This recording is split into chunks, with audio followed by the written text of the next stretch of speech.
Have you ever wondered if some little things you do now might be making others uncomfortable? Maybe no one has the heart to tell you. As we age, it's easy to overlook certain habits or small changes in ourselves that others around us notice right away.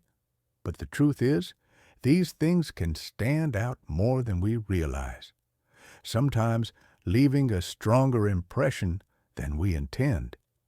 In this video, we're going to explore 5 ugly things you might be doing in old age that everyone notices, but nobody tells you. And I promise, this isn't about making you feel bad. It's about helping you see yourself with fresh eyes so you can make simple changes that will boost your confidence and help you feel good about the way you present yourself.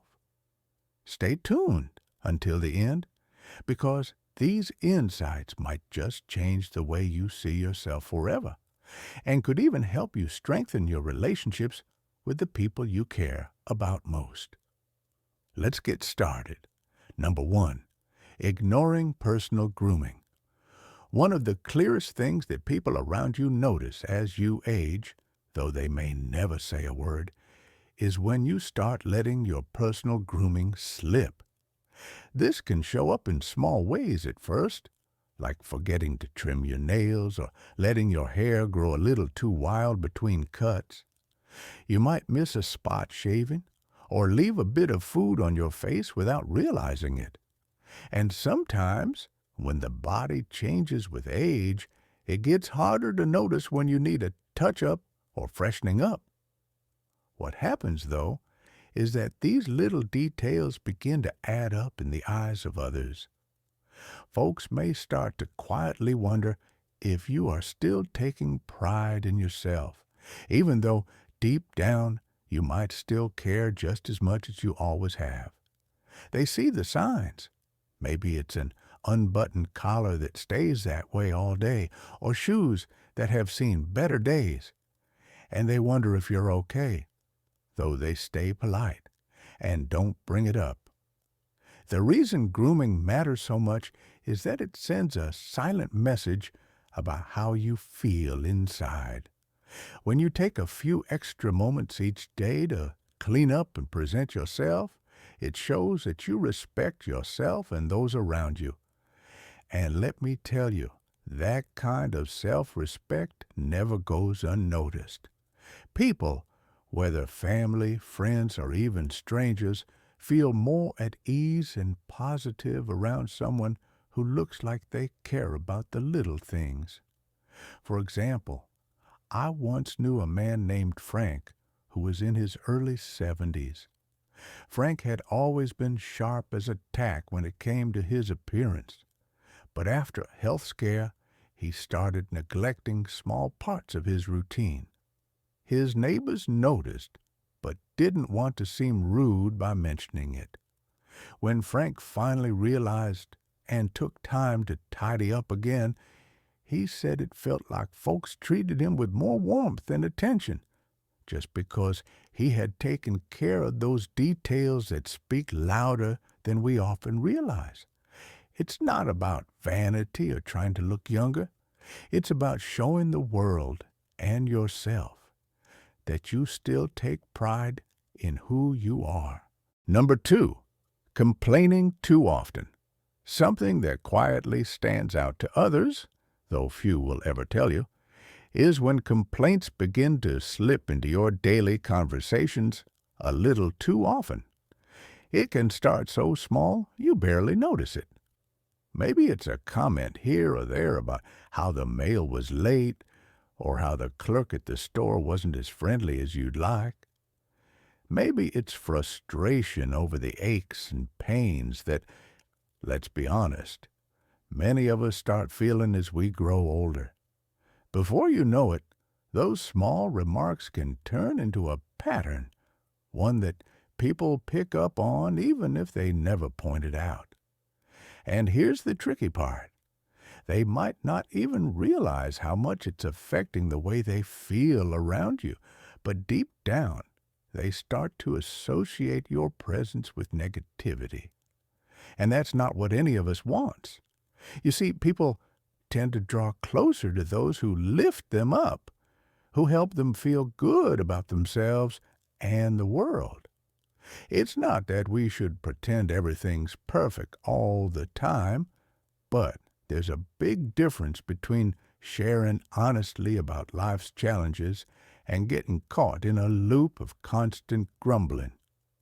What often happens is that folks stop seeing the warm, wise person you are because their minds get clouded by the tone of your words. And the truth is, they care about you. They just don't know how to tell you that the steady stream of complaints wears them down. It's easier for them to nod along politely or quietly change the subject, all while feeling a little more drained each time.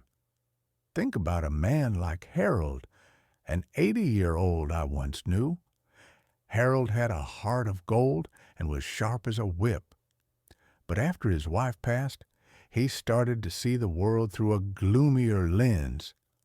His friends loved him dearly, but over time they began to visit less often, not because they stopped caring, but because every conversation seemed to revolve around what was wrong. Harold didn't realize this at first. To him, he was just sharing his day, being real about the small frustrations. But one afternoon, his granddaughter gently pointed out that when he talked about good memories, everyone leaned in and smiled. That was a turning point for Harold. He made an effort not to hide his feelings, but to balance them, to share the joys and gratitude along with the struggles. And wouldn't you know, his visitors started staying longer, laughing more, and leaving with lighter hearts. There's a powerful lesson here. The words we choose, especially as we get older, shape not only how others see us, but how we feel about ourselves. When we focus on what's still good in life, when we make room for small moments of joy or kindness, people feel that energy and want to be near it.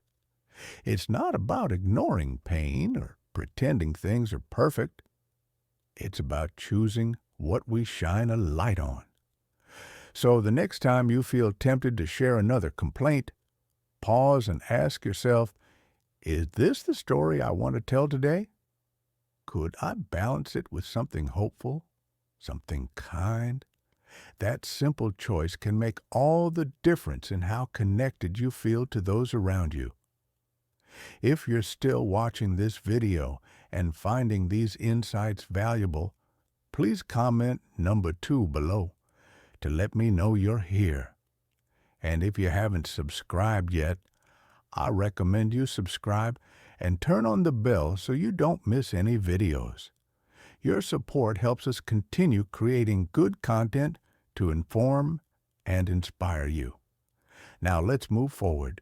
Number 3, interrupting or dominating conversations.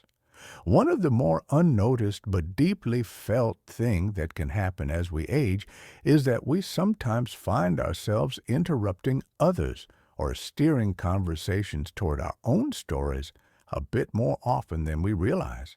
This isn't done out of rudeness or with bad intentions.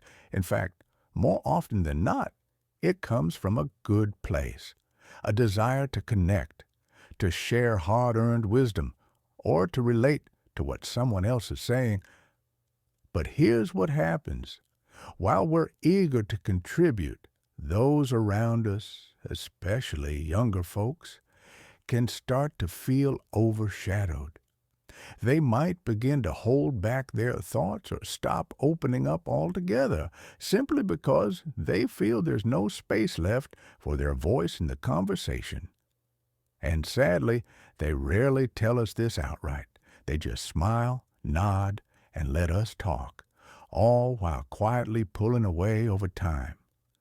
The heart of the matter is that everyone, no matter their age, wants to feel heard and valued. When we jump in too quickly or redirect the topic to our own experiences, even if we mean well, we can unintentionally send the message that what they have to say doesn't matter as much. And that's not what any of us want. It's easy to miss the subtle cues. A grandchild who stops telling their stories, a friend who becomes quieter at coffee, a neighbor who listens but no longer shares. They're not upset with us. They're just adjusting, trying to find space for themselves in the dynamic. And we, without realizing it, are missing precious chances to learn from them, to see the world through their eyes, to keep growing in our relationships. I remember my old friend Walter, who was about 83 when this started happening.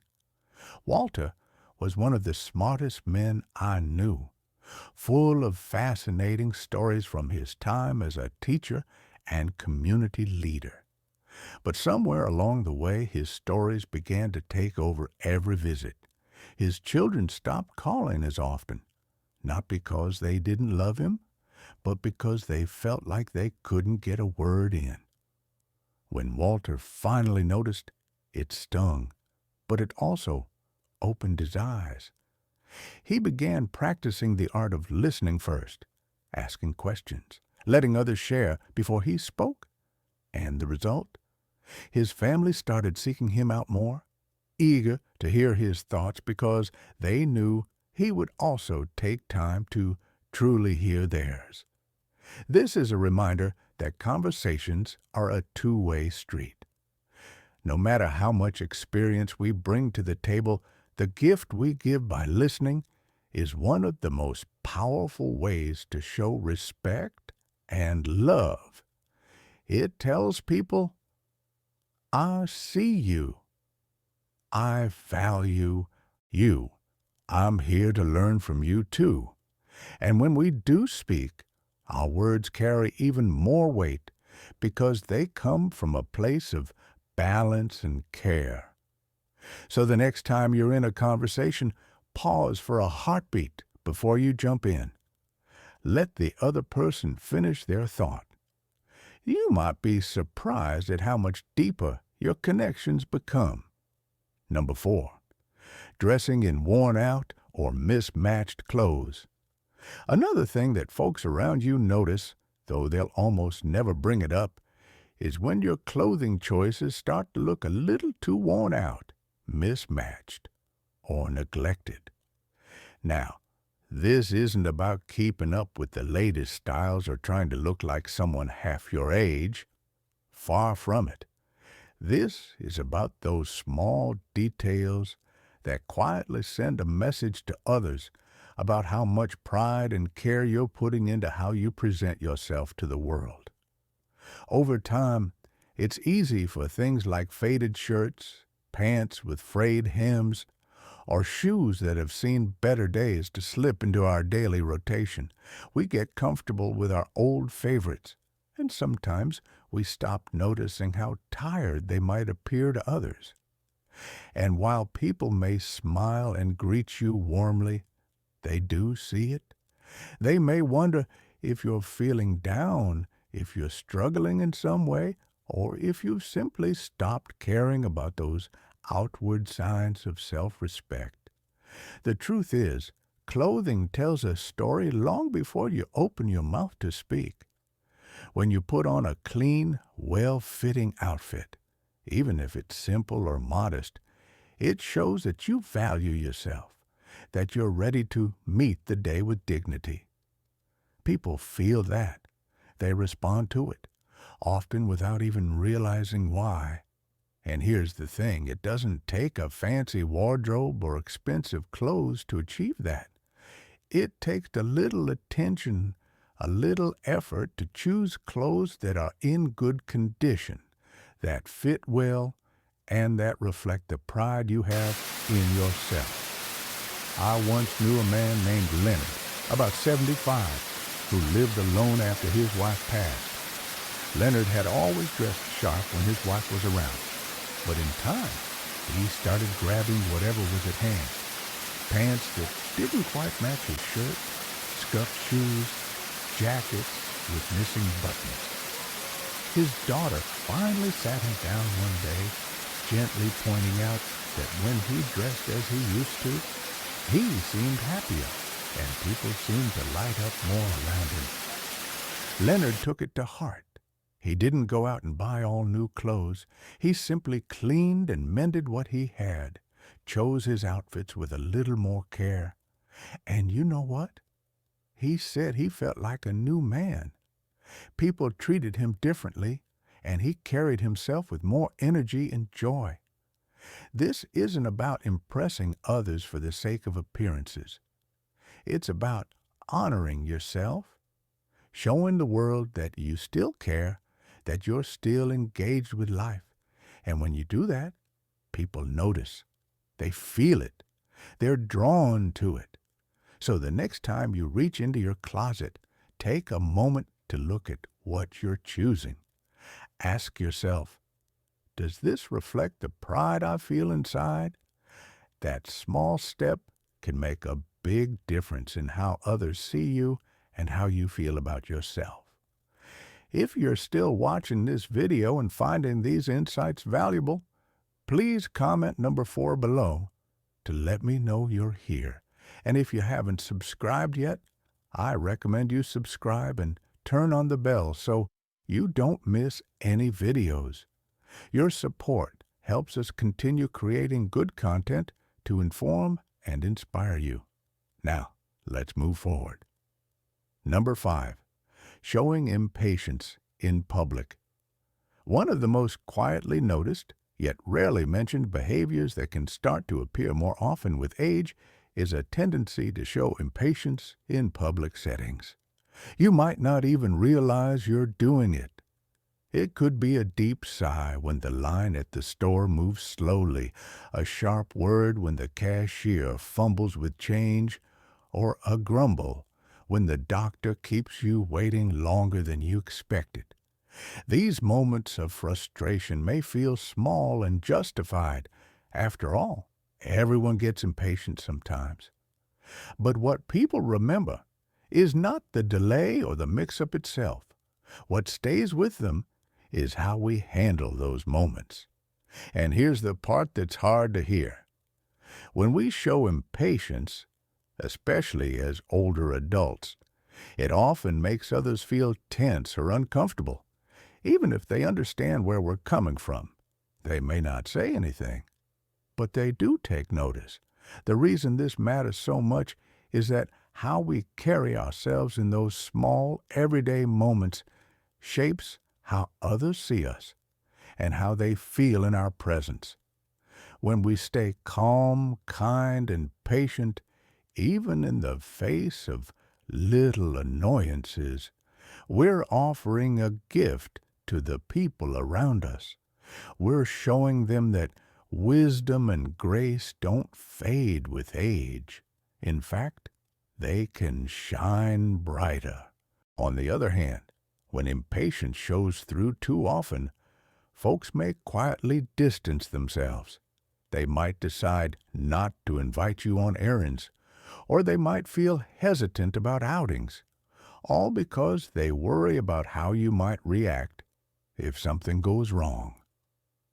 Let me share a story about a man named Raymond, who was around 80. Raymond had always been known for his good humor, but after his wife's passing and some health challenges, he found his patience wearing thinner. He'd snap at clerks or grumble in waiting rooms. His daughter, who loved taking him out, began making excuses not because she didn't want to spend time with him, but because the tension those moments caused made outings less joyful. When Raymond realized this, it was a turning point. He made it a personal goal to take a deep breath, smile, and let the little things slide. Over time, his outings became pleasant again, not just for him, but for everyone around him. Helpers, strangers, hurt people noticed. Strangers smiled back. Clerks were kinder. His daughter once again looked forward to their time together. This goes to show that patience is more than just a virtue. It's a way of spreading calm and positivity wherever you go. And it's something that, with a little mindfulness, we can all practice, no matter our age or circumstances. The next time you feel that familiar rush of frustration, pause. Take a breath. Remember that in that moment, you have the power to choose kindness, and that choice will leave a lasting impression on everyone you meet. Final thoughts. As we wrap up this video, I hope you'll take a quiet moment to reflect on these 5 things we've explored today. Which one of these stood out to you the most? Is there something in your daily life that you recognize? Something small that you might want to approach with fresh eyes? Remember, none of this is about being perfect or hard on yourself. We've all been there, every one of us. As we age, we pick up habits or patterns that slip in without our noticing. The good news is that with just a little awareness, we can shift those habits and bring more warmth, dignity, and connection into our lives. Each of these points isn't just about how others see you. It's about how you see yourself and how you can continue to show up in the world as the kind, thoughtful, and confident person you truly are. So I invite you to think about one small step you can take today, whether it's pausing before a complaint, listening a bit longer before sharing a story, or choosing an outfit that helps you feel proud and comfortable. It's those little choices that add up, that help you feel good in your skin and encourage others to draw closer to you. What stood out to you the most? Which of these signs do you see in yourself? Or which one do you feel you can embrace moving forward? Thank you for joining us today. We'd love to hear from you. Leave a comment below and share one thing you learned today and how you plan to use it in your life. Your thoughts are important to us, so don't hesitate to share them. Reading your comments gives us great motivation and encouragement. If you enjoyed this video and found it helpful, please like, subscribe, and share. Your support helps us continue creating good content to inform and inspire you. Thanks for watching, and we look forward to seeing you in the next video.